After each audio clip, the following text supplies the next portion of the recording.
Hey everyone, today I wanted to give my thoughts on the first season of Supergirl.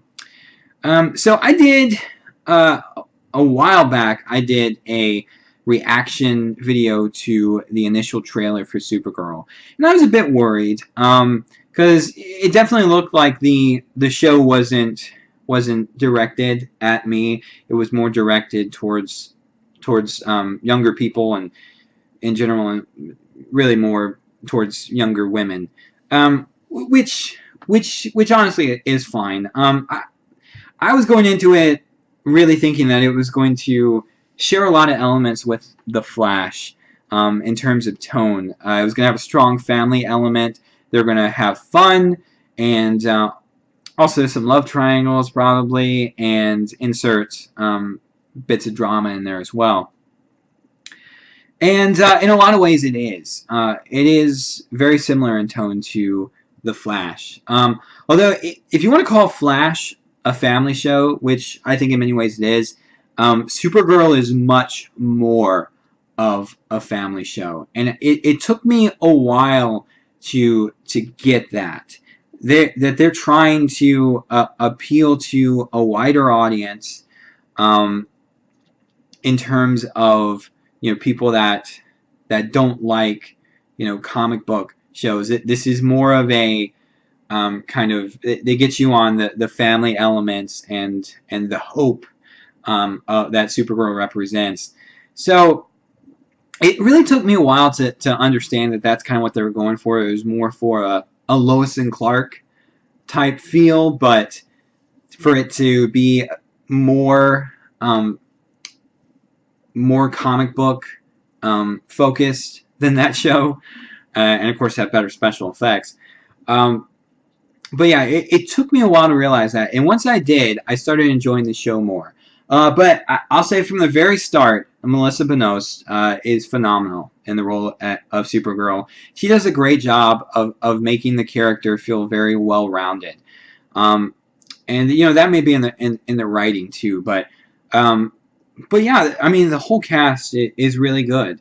I have nothing to say. I have nothing wrong to say about the cast. The main problem I have with the show is the writing, and this is the main issue with the show.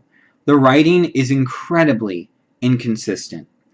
Uh, when I was watching this, trying to catch up on it, I would watch it, and there would be like a string of bad episodes, and then a decent one or a pretty good one, and then it goes back to a string, a couple bad episodes, and then maybe a couple good episodes, and then it's like, well, that one was okay. It was just really inconsistent, and one of the main problems I think that they have with the writing is that the writers will want to go in a direction that works well thematically for the show and for the episode, but doesn't necessarily work well in terms of story plotting and for the characters.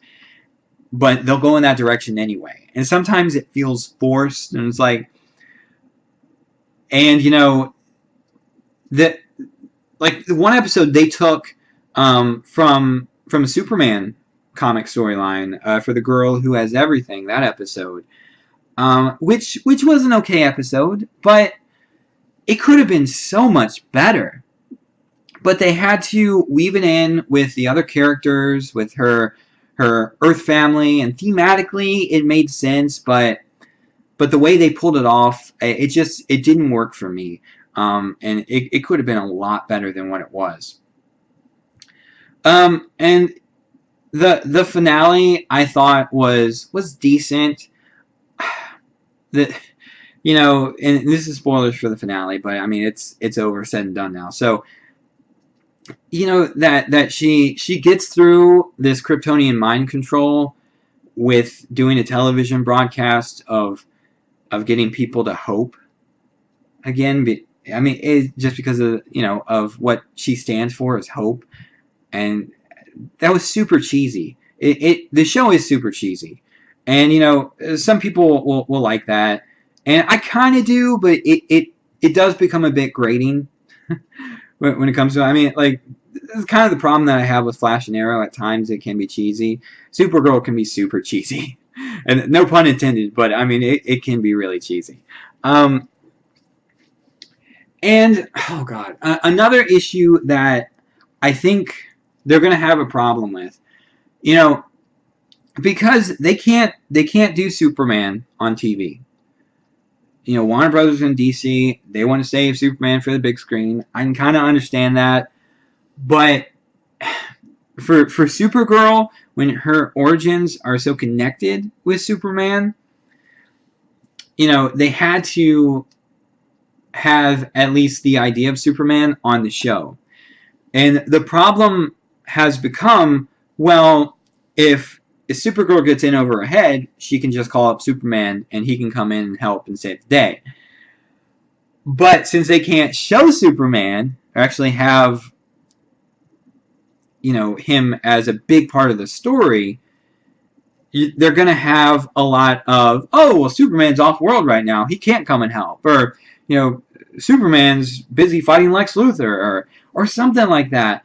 And like in the finale, they had that where it's like, oh, Superman's coming in, there he is, and it's like he's that small, and you can see him flying, his cape flying, you know, and it's just like, well, why even have him in the story at all if you're just gonna have, it was just a way to get him out of the way, so, you know, Supergirl has to save the day.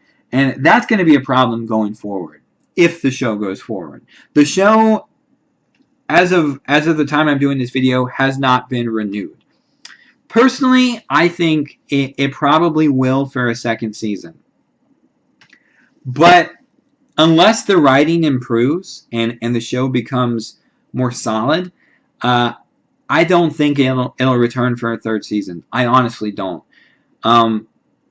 It's just that, yeah, the writing was just all over the place for this first season, and I really do hope they get it together, because, you know, as I said, the cast is good. Some of the episodes have been really good, and the show has an enormous amount of potential to be fantastic, but it's, for me, it really hasn't been this season, and I just really want the writing to get better for the show to stay around, and maybe we can have more crossovers, but we'll see. But those are my thoughts on Supergirl.